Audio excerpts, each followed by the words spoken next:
Well, this is recording now. Okay. You ready? Yeah. Ready to do this? Yeah. All right. Hi, everybody. This is the 153rd episode of iHearIC Radio, which is mostly a show talking to people in and around Iowa City about mostly music, but sometimes other stuff, you know, talk about art in general, life, family, religion, politics, philosophy, what other stuff? What else is out there? Mathematics. You into math? I have to be. Sure. Just mainly just money related. Sure. Yeah, well, I guess And that I'm kind horrible of at that. forces us all to deal with basic arithmetic from time to time, right? True. All right. Well, today on the show, this month, this is a monthly show, by the way, just so you're aware. We got Denny Richards here in the hot seat. Are you sweating yet? I am, actually. Yeah. So Denny, my first question. I've only ever known you as Denny. You were introduced to me as Denny. I assume that's not your full name, but I was thinking, well, Denny, that's probably short for like Denold. Is that right? No. It would be short for Dennis. Okay. But I was named after my great uncle. Yeah. Who was a jazz musician, actually, and named after his nickname, which is Denny. So Denny is your full name. Okay, yeah, cool. I didn't know. It's on my ID, dog. I'm glad I actually asked that. Yeah. I thought I was asking a stupid question, but it's now I actually know something about you. Yeah. Yeah. We're learning a lot. I want to get into like all of your history, all of your musical projects. I've been playing with your band Lou Sherry for a few months, and that's been very rewarding for me. Yeah, I've been there. I know there's a lot of guys in there, so I can hide behind the other ones sometimes. No, it's been good too. It's been awesome. Yeah, I've really had a good time with that. I remember seeing you like in the early incarnations of that band. Mm-hmm. I remember seeing you play at Trumpet Blossom and just thinking, yeah, I could play with this. I would love to play with these guys. And then I think that was maybe 4 years before I played with you. Yeah, your pitch was, hey man, I'd love to just like do whatever on top of your songs. And I said, no, you would play play the song. Yeah. So you're a bit of you're like a compositional director. You have the piece in mind, and the performers. I'm a song server. Yeah, right. And everybody else is serving the song as well. Yeah. So let's talk about that band in particular. How did that come about? I started kind of like writing these tunes and wasn't sure what I was going to do with them. Mm-hmm. But I knew I wanted to do something bigger than just a guy singing songs. Yeah, you didn't just want to be like a singer-songwriter solo thing? No, and I've been that for a long time, happily, but I've always had goals, and it's really tough to meet that when you don't know the right people. Yeah. So it's a lot of stuff I just have been hanging on to until the time is right. Okay, so some of these songs are like they've been around a while. A little while, yeah. And if you don't use them, you lose them. So it's important to get them out there or like work them all the time. Sure. So you don't forget. Yeah. And so that was kind of a goal. And so I hanging out with neighbors of mine like Dan Miller and people and it just built gradually and play live. You play live and people are like, wow, I like that. Can I play with you? Kind of like what we were just talking about. Yeah. And that's kind of it. It's just been building and it's kind of overwhelming. Yeah.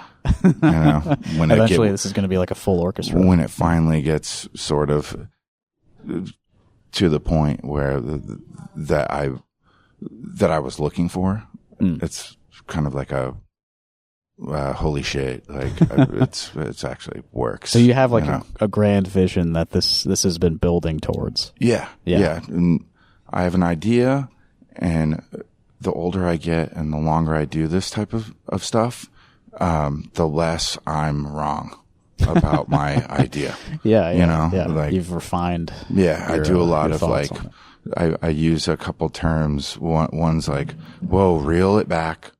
You've gone a little far on your expectation or your idea. Mm-hmm. Or like, meet in the middle when you're working with other people. Sure. Yeah. And especially I call myself a musician from the streets because I didn't go to school. Right. Yeah. So, when working with people, the communication can be tough. Sure. Well, yeah. I kind of was hoping we would get into that a little bit in this conversation. So you and I come from very different backgrounds musically, but I don't feel like the communication has been really difficult. But I guess once I joined the band, somebody handed me some sheet music, so that was kind of prepared ahead of time.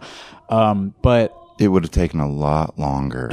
Maybe just me blubbering and stuttering. Maybe, but so you don't really like read music, no, right? And you play piano in this group, you sing, and you're going like by intuition and by ear. Right? Like that's how you're writing these songs? Yeah. And I play bass and guitar and I can play a beat on a drum kit. Yeah. So it's just kind of like skeletons of an idea. Yeah. That other people that are capable can take and flesh out. Okay. Yeah. Did you record like demos of these songs? Some. Okay. The demos nowadays are way more fleshed out just because of who I play with and who I hang out with. Yeah. So it's a lot quicker than I ever thought. Like some of these ideas, it's like have an idea and then just meet up with a couple of you fools and it just happens so fast. Yeah, right. It's just like just mind blowing. People get it. Used to take years to get it. Yeah. Yeah, I mean I think that's kind of what I'm getting at is like even though, people maybe come at the language of music from a different like starting point, like it is still a common language. Yeah. And we do like understand each other's ideas pretty intuitively. Yeah. I think. Yeah. And yeah, your music, like, sometimes you when we talk about it, you come across kind of humble, like you don't really know, you act like you don't know what you're doing. But like the songs you write are very like melodic and the chord progressions make sense and like it sounds good. So like you do get it. I guess I do. Yeah. But like I said, it's like something that is really quick now has taken me a lifetime. Sure. Of just being a music lover and just watching people and getting ideas and spitballing. Yeah. Sitting and playing, working shapes and sounds. Right. So it's all, all experience that is built up over time. Yeah. Which really is more valuable, I think, than like a formal education. That's, you said it's great that. to have both. It's great to have both, but like actually doing it and actually spending time with other people doing it is like, you can't really get that from a classroom. No one ever told me, that something is wrong. Like, you can't do that because that's against these rules. I don't know the rules. Yeah, so. You don't need to really. If you like it, it's good. So, like, I suppose, like, for you, having that background, do you the reel it back? Do you like to break the rules now that you know them? Yeah, I think so. Yeah. I mean, most of what I do is like improvisation based and like pretty outside of like any sort of formal structure or, harmonies or whatever. So yeah, I like to be way out there most of the time. Is that, but what's that about?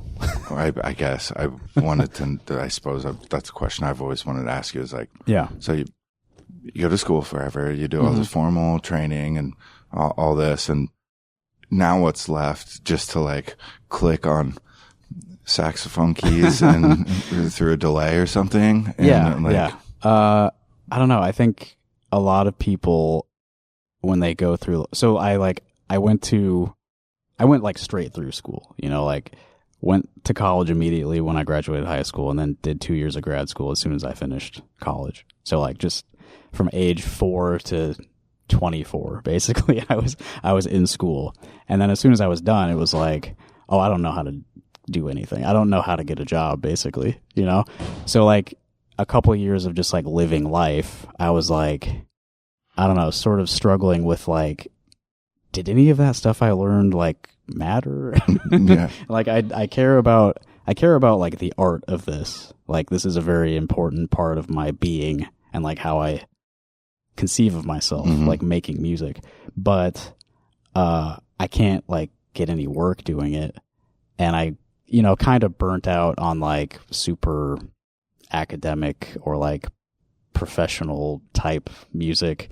So I was like, well, I really enjoy the process of like just like following your intuition, don't make a plan, collaborate in the moment with other people, just like let something happen. That sort of the immediacy of like idea, execution, audience is like way more appealing to me now. Yeah. And I guess that's what it is. It's like, what else is there? Like, search for something else. Find something else that you didn't already do. Expand the horizon of this idea. I struggle with the fact that like everything's already been done. Oh yeah. And so I'm not trying to do that. Sure, you're not trying to continue stretching the boundary. Yeah. The cliche things like reinventing the wheel. I'm not. That's really not. Yeah. Yeah. I mean, I guess I've kind of like ebbed and flowed on that a little bit because like there'll be like a year where I like never write anything down, and I just like any performance I'm doing is just like a saxophone. Just turn my brain off, make noise for 15 minutes, and then I'm done. It's really cool. Thank you. And then there's other times where it's like I really want to write like a song. Like I have a good like narrative idea in my head. I know how chords work, so I can write a song, and I want to occasionally. And I've enjoyed playing your songs too. Like that's, I don't know, it doesn't feel like restricted necessarily, but it is like, this is the song. This is what I play within the song. And there are moments. I like that there's moments that you can do that and have your own little your little flavor, right? And I want that for everyone. But also, it's like you do have to reel it back. It's like cast your flavor out. Catch your fish and bring it back, and then can you just chill and watch other people fish? Sure, yeah. The first tune that we've been doing is pretty open, but it is like also like there's like a repetitive thing happening the whole time, so it is very like easy to grasp, I think. And to go from I like having like chaos like that, structured chaos, and then go right to something that is very decided. Right. Yeah, that's fun. In and out of that and knowing the difference. Yeah, and that's really like kind of the whole idea of like music. Tonal music is like the tension and release, dissonance versus consonance. You can expand that concept into like other realms of sound, like chaos versus order. Yeah. And then with like, let's say the idea of this next show we have, hypothetically, let's all just go bananas the whole time. And we've decided that. Yeah. That's what it is. Yeah. Even if there's some structure, it's like however many people all playing at the same time. And that's just what we're doing. Yeah. And then there's other ones where it's not that way. And you gotta, you said hypothetically, right? So you don't want me to do this? Not on the 7th. No. Maybe a good time to plug that show for anyone who's listening. If you happen to be in or near Cedar Falls, We're going to be playing at Octopus. Lou Sherry will be playing, as well as The Value of Human Life and Running Man. Running Man, I don't think I know. I don't think I know them. It's a Quad Cities joint. Okay, cool. And I think it's like some OG heavy hitters from the area. Nice. Like maybe an affiliate of Day Trotter. Mm-hmm. Yeah. March 7th. Did I say March, the date? March 7th. Yeah. Yeah. I'm looking forward to that. I haven't really played out of town in a while. I just haven't had the time, really, or the chance. Yeah, and then when you do it, it's just like, I don't know how old you are, and I'm not that old. I'm just a bit beat up. It's pretty convenient when you live a few blocks from a venue. Oh, yeah. That you're comfortable being at. And yeah. Okay, so how are we going to get all of our gear there? Can we use some that's there? Yeah. And not have to take it? It's like, how do you get 6 people from here to 2 there. hours away or whatever? Yeah. And which I don't think we've really worked out yet. Yeah, but I've been investigating. I have some details for later. Yeah. Should we reveal how old we are? Should that be part of the podcast, or should we keep that mysterious? I mean, I'm fine with it. Yeah? Yeah. I'm 35. I'm 19. No, no, I'm 41. Yeah. And I think, I don't know if I've asked you this, but I feel like maybe you went to school with someone from my hometown named DeRosia. Oh, yeah. I forgot you know DeRosia. Yeah, because I know Adam knows him. Yeah. I didn't put that together. Yeah, he's a handful of years younger than me, went to the same high school. Yeah. And like, was just like, the way he gave a shit in the choir, was just like really awesome to see. Yeah. For me, because I. So you were in choir with DeRosia, or you just saw him? He was in a better choir as a younger dude, because he was just that awesome, that great of a singer. Well, his ear is like supernatural. Yeah. And I suppose I'll go further back. I played in the orchestra from the 3rd grade to the 8th grade. And after the 8th grade into high school, the program ceased for funding for football helmets or something. Yeah. Got to protect those young skulls. But I sucked at violin. Like I was last chair like forever. Mm-hmm. Still, I'm like the lastest chair. Somebody has violin. To be last. Yeah. And my friend Owen, he was a viola player, and he was awesome. And he gave up his high chair to sit next to me and help me, from a different instrument's perspective, even to point out where I should be or turn my page, because I was just, everyone's bow was up and mine was down. Yeah. Type stuff. Yeah. And, he talked me into playing something that he had written, and that blew my mind. We played like a contest in Davenport or something, him and I. Yeah. Viola and violin. Yeah. And it's something he'd written, and he taught me how to play it, and it blew my mind. I had no idea you could actually just write songs. Yeah. So we mentioned like you don't read music, but you were in the orchestra for a few and I could years. I never got it. No one ever like taught you? I think they tried really hard, and I tried to learn, and I don't know if I just have like weird wiring or something, but 5 years of just like really trying, and just could but you not. Just didn't know what was happening on the page. It's just nonsense, like trying to read Mandarin or something. Sure. Yeah. So do you have any like difficulty like reading, like dyslexia or anything? No. I just music. read English just fine. Sure.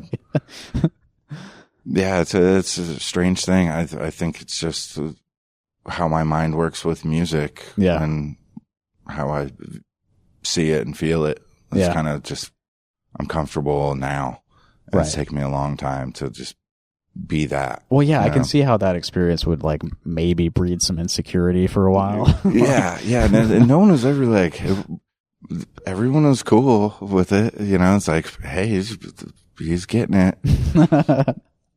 So how did Owen teach you his piece that he wrote? He made it really simple. Yeah. And we did have sheet music, but also we kind of jammed. Right. You know, together. Mm-hmm. And this was kind of like, it just felt easier. Mm-hmm. And this is also just my peer. Right. And not like someone that's like. Not an authority figure. Yeah. Right. Yeah. Somebody you're more comfortable, you know, maybe making mistakes in front of or whatever. Yeah, for sure. And I haven't seen that guy in a long time, but I think he lives here in town in Iowa City. Oh, and if you're listening, show us your violin and viola duet. Hey, man, I think he plays trumpet. He played trumpet, and his sister played French horn. And it's just musical people, and he spoke a different language too that I could read. Right. Yeah. So Mount Pleasant, you grew up there? Yeah, Mount Pleasant. Okay, cool. Yeah, DeRoja, I met him in college, and then I do one of these with him yearly. We do an annual podcast together, just kind of catching up and riffing out, you know, our grand plans. What did he say? Like, I feel like somebody had mentioned he had perfect pitch. Oh, yeah. And he just called it a parlor trick. It's like more like a parlor trick. I don't know. Yeah. Like, he's got like. Brush it off. You know? It's like a synesthesia thing for him. Like he associates pitches, frequencies with color, and he just like knows exactly what notes he's hearing. Like, even if it's like an out of tune C sharp, he knows like how far away it is from being C sharp. Wow. He's got a super fine tuned sense of pitch. Yeah. And did you guys still jam? At all? Not often, but you know, at least once a year. His jam is a trombone, right? Yeah. Yeah, he actually gave me a trombone. He just had one that, I don't know how, like garage sale or something. So I have a trombone thanks to him. Yeah, I think, man, I feel like he maybe lived like a couple blocks from me. Like recently? No, okay. Back in Mount Pleasant. Oh, growing up. Yeah, he's told me that, like, I think there was his family and then one other black family in Mount Pleasant. So you probably knew if you lived near them. Yeah. Yeah, it sounds like there were some challenges to that, but. My partner asked me just like one of those questions, like, so what's the rich area of town? And I kind of said like the new developments outside of town. Right, you know, it's like if you live in Mount Pleasant proper, you're most likely. You're probably cool. Yeah. Let's talk about other music projects. Sounds good. I know about ZUUL. Yeah. What's the deal with ZUUL? How did that start? That was some dudes that I was fans of. They were called the Savage Hacks, and I played up in Iowa City a lot from Mount Pleasant. Yeah, I had a couple bands from down there, and we'd come up here and play like just shows or battle of the bands or just whatever we could because there's no venue down there. In order to play down there, you would have to throw your own party and have all your own gear and all that stuff. And so when I started playing up here at someone's house, it was not called a party. It was called a show. This is a house show, not a party. Right.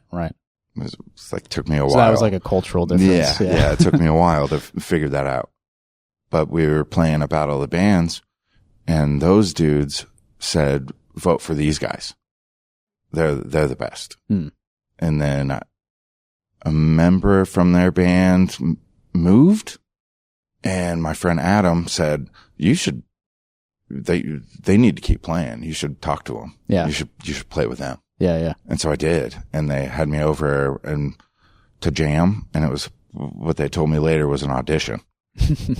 So like, you passed. I won. Yeah. I won the audition. Yeah. And after that, it was like they were kind of the first dudes that took recording serious and like the whole like in-home studio and really focused on that. So every time we would meet up, it's being recorded, and it's like you can joke around and you can clown around and do whatever, but like when it's time to play, you do that. Right. Yeah. Yeah. And that can be fun too. It matters. Yeah. Yeah. And I'd never plugged in a pedal before. That was my first fuzz pedal of any kind. Like, I don't know if I've ever even had a onboard tuner. And it's just the really like learned a lot from those dudes, and I still play with those guys. We meet up every year in West Liberty at the Vault. Yeah. We book a weekend and record, and whatever we do, it turns into an album. Yeah. And yeah. it's kind of just happens like that. Like you get comfortable being around people, and it's just natural. And it's kind of natural with those guys. And I worked well with them because we all came from different places, but like, I think they liked me because I like to arrange, and I like to do things a little bit odd sometimes. So like you can do things for this, for that. It's like, well, why not do something 3 times and then 5? Oh, okay. And then, you know. Yeah. Thinking about the formal structure. Yeah. And we wound up writing a tune, and J.L. Bollinger, Ian Kaler, Alex Watts wound up just randomly one of our phone numbers. Oh, I see. Yeah. Worked out to be an amazing chorus. What are you using the numbers for? Like and that's another thing. I never did tabs. Yeah. Or anything like that. That was something I had to learn. Yeah. You know, I still don't, you know, but yeah, that was year 1 and your first fret. Right. Okay. Is year 1. Yeah. You know, 1319, you know. Sure. Yeah. Yeah. That would be like, that would work interval wise. Yeah, I guess. I like that process too. Like, I've done that with a couple guys where you just like, we're going to record for like a few hours, and then we'll craft this into like some sort of release later. Someone might have an idea. Yeah. or not, or it's like, don't even talk about it. Just go. Yeah. I love doing that. Yeah, some of my best work is like a result of a session like that, where you just start recording and just do something for, 4 hours. Yeah. Something good will happen, probably. Fun, at least. Yeah, yeah. I can turn it into something, in post. If I don't like the way it is initially, I can shift it a bit, maybe. But yeah, I have noticed, like, when this band Lou Sherry practices out at the Vault, Dan is like always recording. Yeah, it seems. So he's very much in that mindset too. Even like to set his phone up, just hit record and put his phone wherever. Yeah, it's really a helpful tool. Yeah, to just be able to hear it again in any capacity. It's just a good idea. Yeah. I'm not opposed to things just getting lost. That was a moment, but it can be forgotten. Sure. Yeah. It's nice to have it, recorded, even if you're the only one who ever listens to it again, I guess. It's like, oh, you have to be at the show, otherwise you'll never hear the songs. Yeah. That's how I used to operate too. Yeah. No, none of us have any money to pay to be in a studio, so it's like just play shows and have fun. Like, but the importance of like capturing things is like become more important, I suppose, the older I get. I was wondering how you were going to finish that sentence, because it's like, I wonder why is it becoming more important to you? Honestly, it's more pressure, like people's pressure. Like, I still do it. Like, I do it all the time. Like, just play and make loops at home and just let them go. wow, this is amazing. Gone. Bye.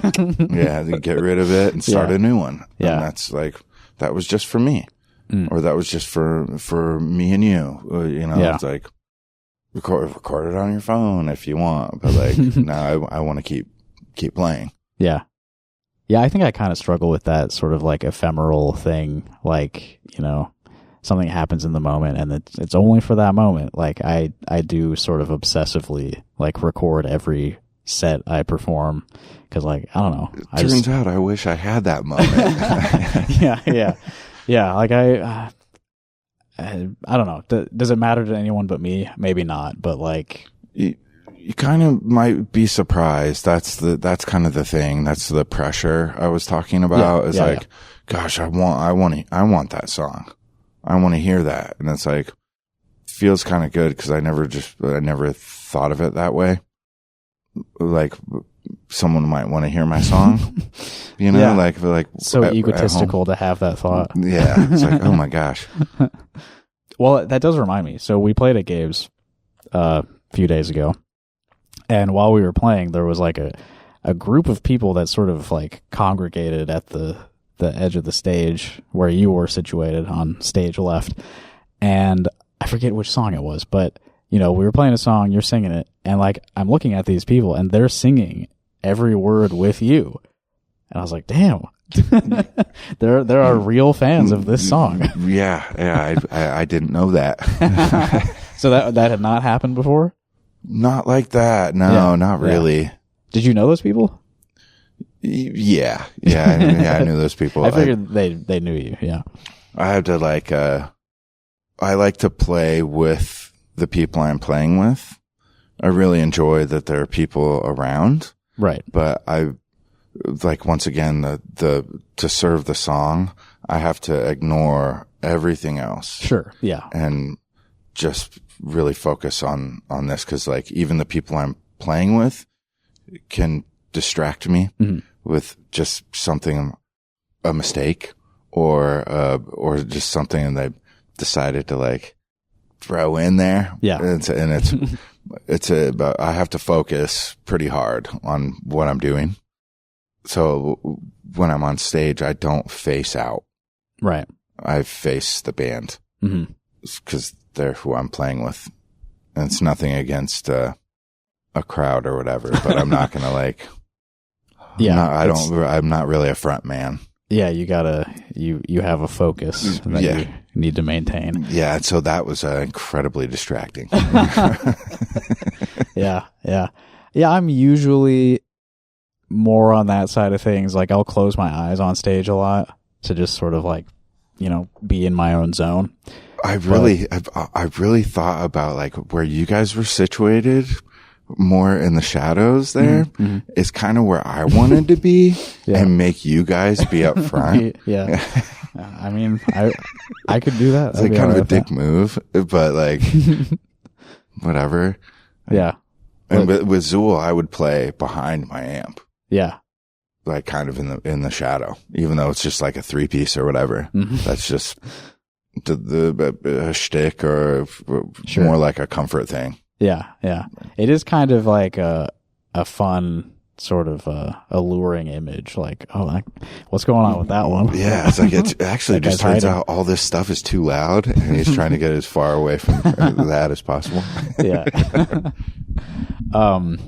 I've also noticed that even when we practice, there's like no space in between Lou Sherry songs. Like we finish one, the next one is going right away. Yeah. Is that like part of the reason for that? Is like you want to just like keep the thing going, not really get sucked into like the room full of people? Yeah, it's not that I don't like engaging with people because that's fun. I like to party and I like to socialize and stuff, but like with the Lou Sherry stuff, and I really just want to make an experience that flows. Right. And like, it's like arranging, like you were saying. Yeah. It's just, I like things to be cinematic in a way. Like, it's just a way for me not to have a chance to say anything stupid because I have to.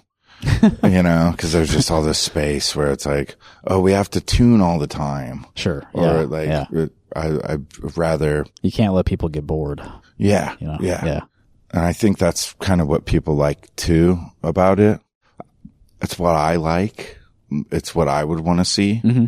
And when that's kind of reciprocated, is kind of makes me feel good because that's the type of thing I want to see. Yeah, just like a set that flows. Yeah. Right. Yeah. Yeah.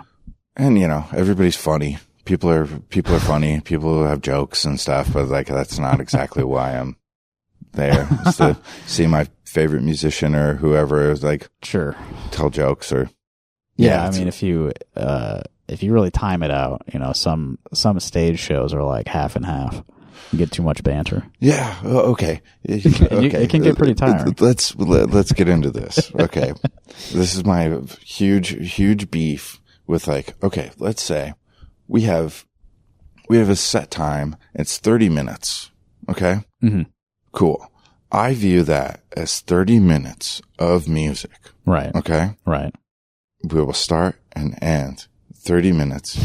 No bullshit in between. Right. I don't think a lot of people see it that way, even though like, yeah, we've timed out all our songs. This is how long the songs are, but they don't account for all the stuff they want to say in between. Right. But they still want to play all the songs. Right. They want to play 30 minutes worth of music and have space in between. Yeah. So they're looking at wanting a 45 minute set with all their views and all their, you know, opinions on whatever's going on, which is cool. Merch in the back. Yeah.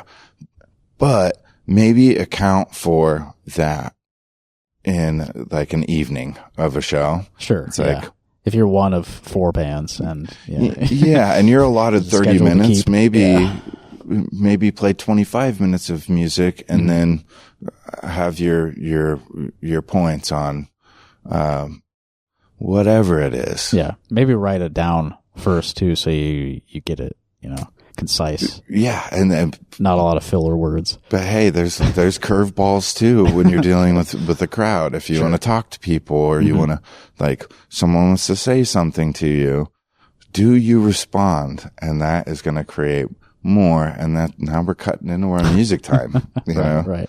So the less we have to stop, the better. Have you ever done any like theater? Like were you ever in a play as a kid? No. Okay. No. Okay.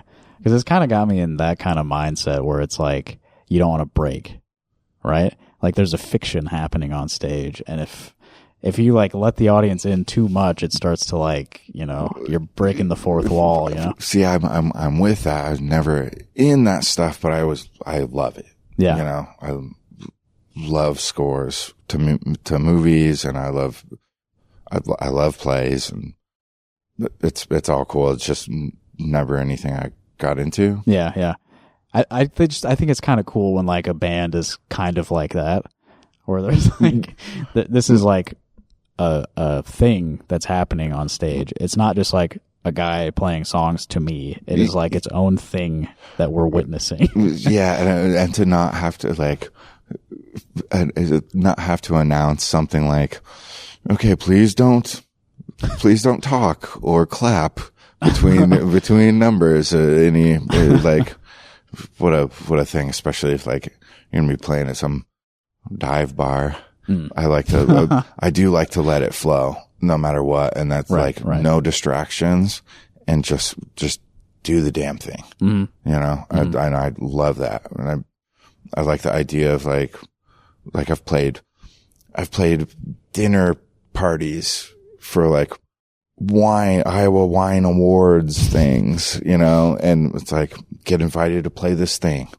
And all I want to do is that job is be in the back while people talk about their stuff and their thing. And I'm not distracting them, but it could be comforting. Like I could be helping. Yeah. You're not the host, but you're like kind of a vibe setter. Yeah. I'm a part of it, you know, it's like while you get your like little ham and pickle rolls or whatever it is, the hors d'oeuvres, or before the actual dinner happens, you know, I just kind of take that job seriously. And even though it's a band at a bar or something, I like to think of it as like, sure, this is how we roll. Yeah. We're the accompaniment to the evening. Yeah. So those ham and pickle roll things, like with cream cheese, those are they're good, right? Yeah. You've never had one? Oh, I've had a lot. Yeah. Now I was just making sure that you agreed that they're good. Oh yeah, all day. So are those fancy? Because they feel to me very cheap. I think that was a bad example of like. Well, but I think that served. They do get served in places like that. I think if they're prepared like in a neat way. You know? Yeah, and the brand of toothpick that you use. But yeah, it does feel like a very like, you know, my dad would make those when we were kids, and it's just like 3 very cheap foods.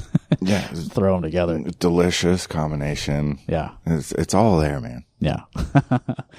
What about this other project that you've been doing, Dayvyd Lunch? Dayvyd Lunch is a bunch of fun. Yeah. That's relatively new, right? Yeah. I've done things. I have yet to actually see you perform. I've kind of like the Lou Sherry thing. It's basically like, okay.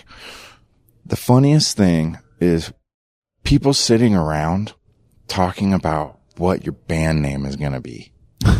You know, because the last thing I want is to just like have a band that is my name. Right. I don't like that. Yeah. That's not my thing. So it's just constantly trying to figure out what to call something, you know, and if you want to play a bunch of different styles of music, you're going to have to call each one a different thing unless you're comfortable having it all it's all there in this one name. Right. You know? Yeah. So with like Lou Sherry, that was just something that I thought of as my mom's middle name and my grandma's first name. Okay. And I was like, yeah. And then it kind of, I don't know, for some reason that name fits the music. Yeah. It's just, it worked after. It just feels right. Yeah. After some deliberation, a lot of time of just thinking of like, what a silly thing to just sit like, especially if it's like a band meeting amongst a bunch of people, like, we're not leaving this room until we decide. Everyone has their list, and some of them are jokes, maybe, and some of them aren't. It's a joke, but if you like it, like, we could use it. Yeah, the Dayvyd Lunch thing, it's just like, I watched the Dayvyd Lunch clip where he was talking about the stuff he eats in a day. Okay. Which is the same thing every day. Yeah. Lunch and dinner, this is what he eats. And I was like, oh, that's awesome.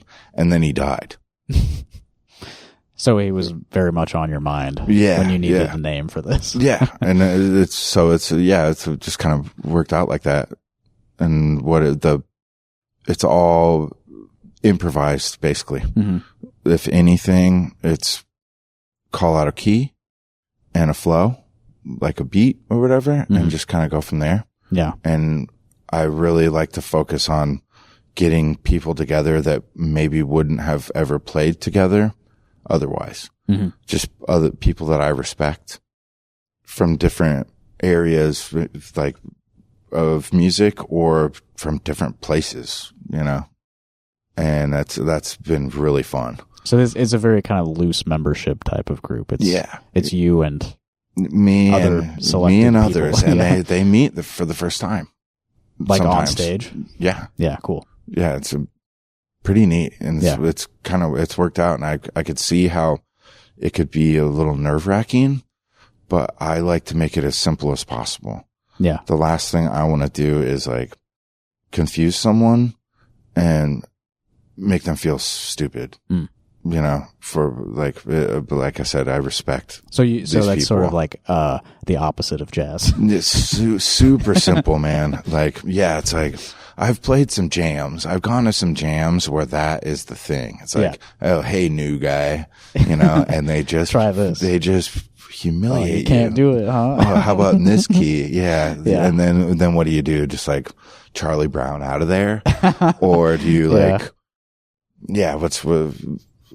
what up with that? Yeah, I cannot hang with that type of like musical machismo. Yeah. And so like when it comes to the improv thing and experimenting and stuff like that, it's like, I like the idea of staying in your lane and getting to know someone like kind of right now. Yeah. You know, right. Yeah. This is a thing. I'm going to use this tool and play this key that this dude said. And a lot of times it goes out there. It leaves that. Yeah. Right. But, you get a good starting place. And yeah. then you kind of But I always like the opportunity to come back, you know? Sure. It's a lot of looping. Yeah. There's a lot of looping going on. Or in that way, it is kind of like jazz. Yeah. You return to the head. Yeah. Yeah. Mm-hmm. And I've just listened to jazz, I guess. Yeah, for sure. Yeah.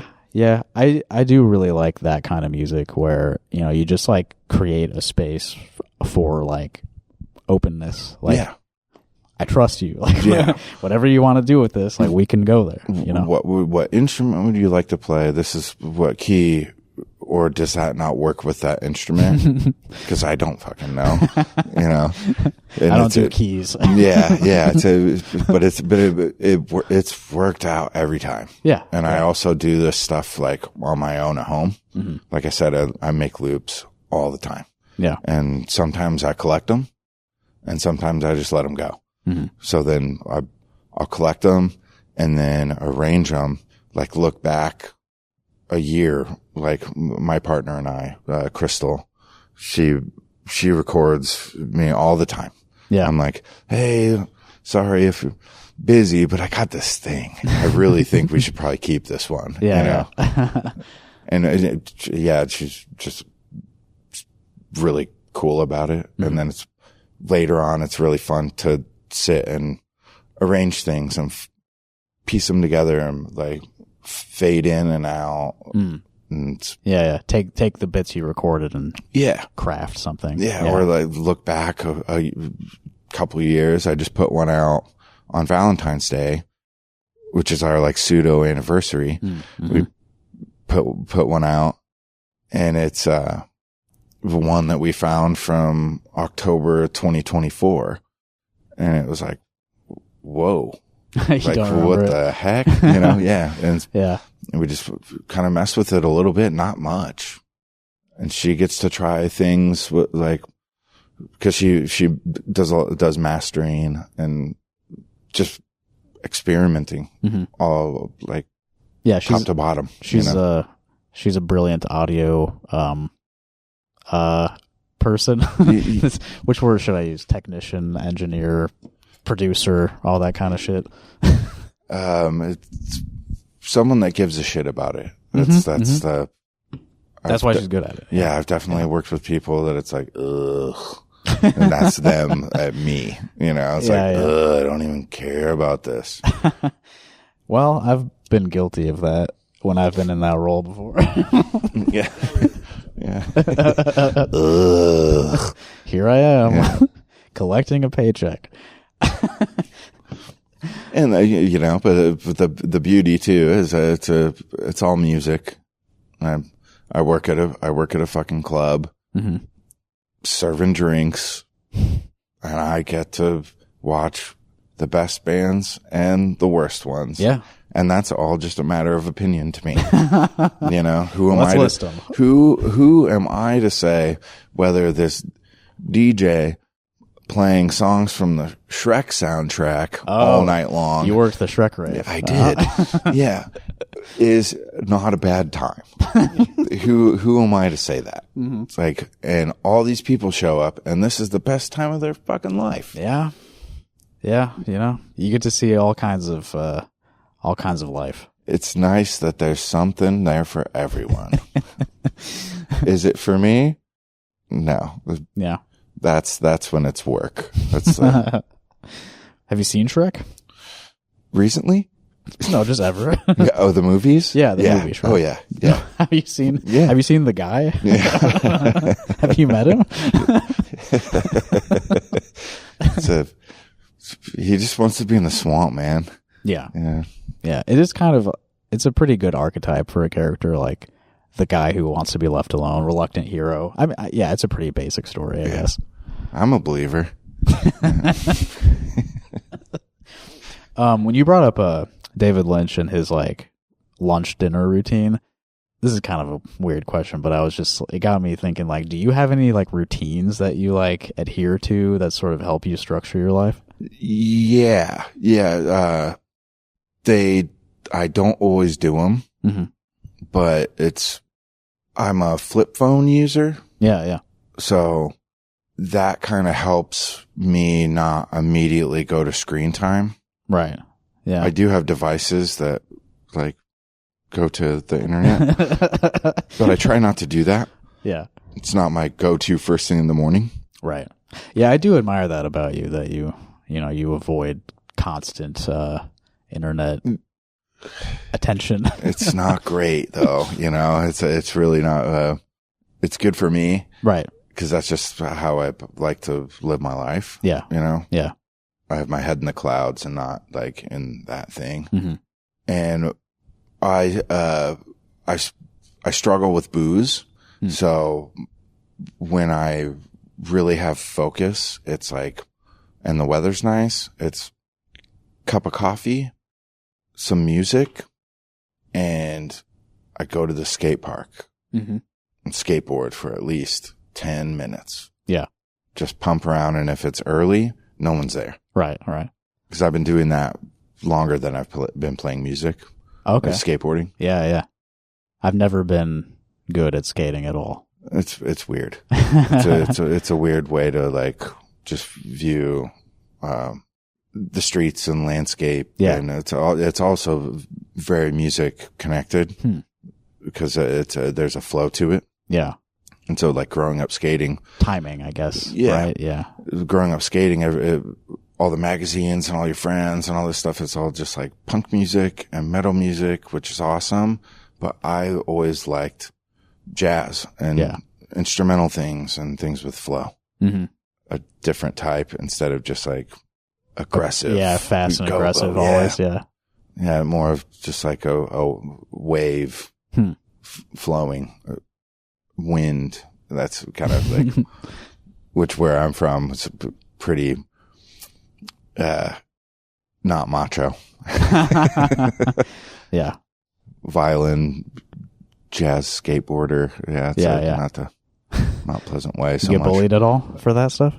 No, I've always been pretty big. Oh, gotcha. So at least you got that. Bully basher. Yeah. Yeah. The mass allowed you to have some less masculine hobbies and interests. Yeah. But the routine's good. And, when I have like time and focus and not just caught up in inebriation, it's good because that's when I make the most loops. That's when I write a lot. That's constantly thinking about, what's going on around me instead of dampening that.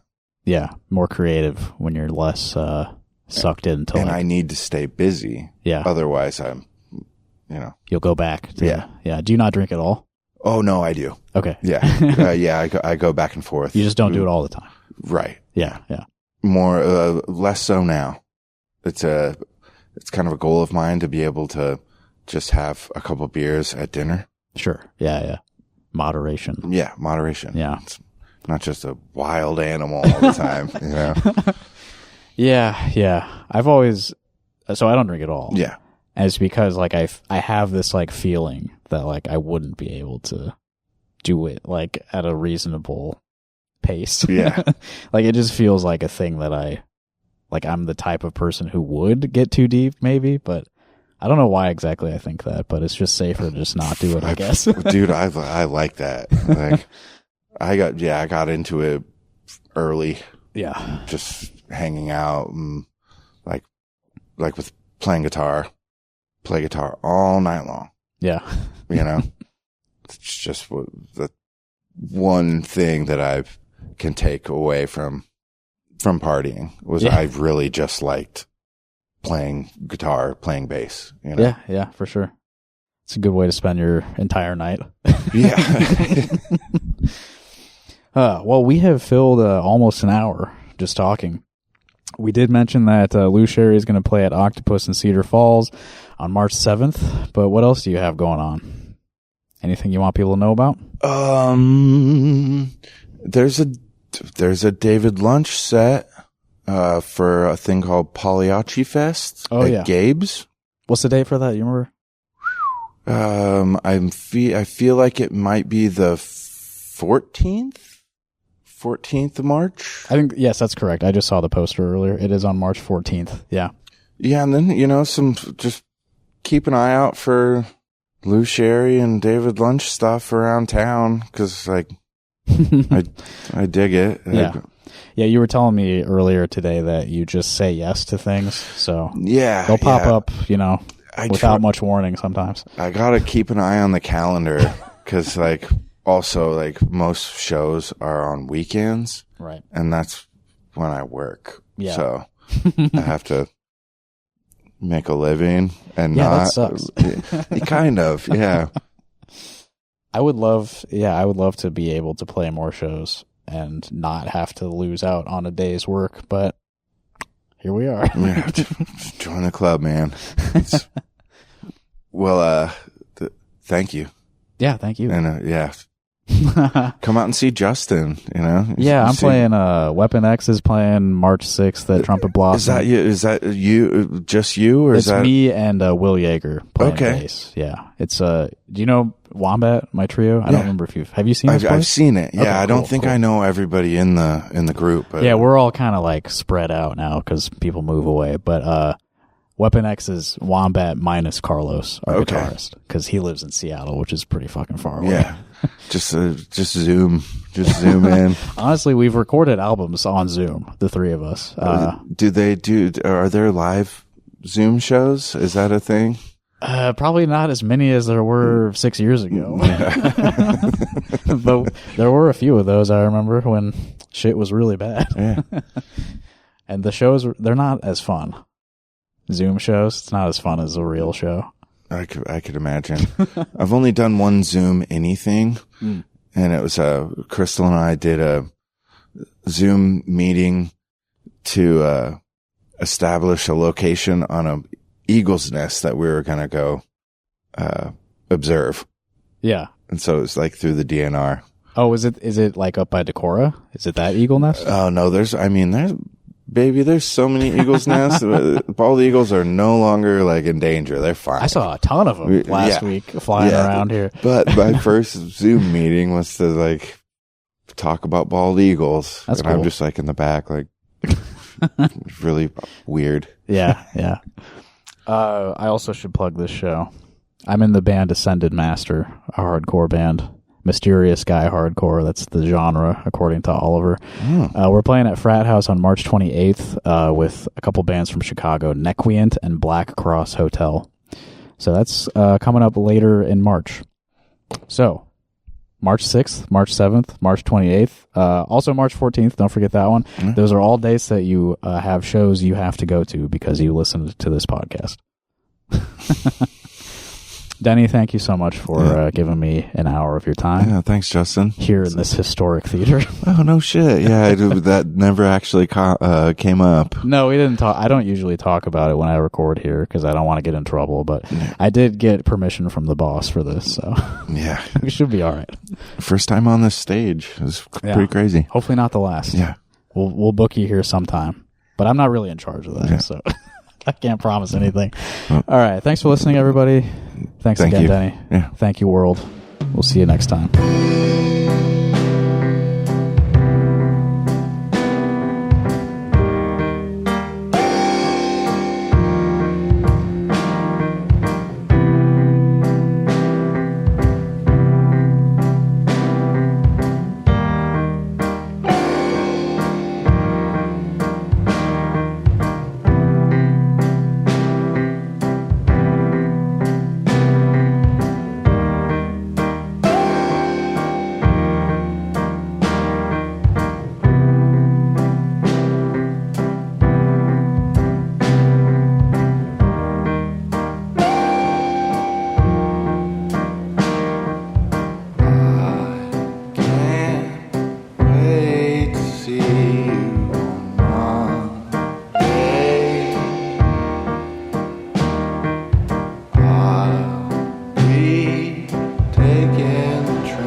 'cause I do the same.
Different now that you're so far away.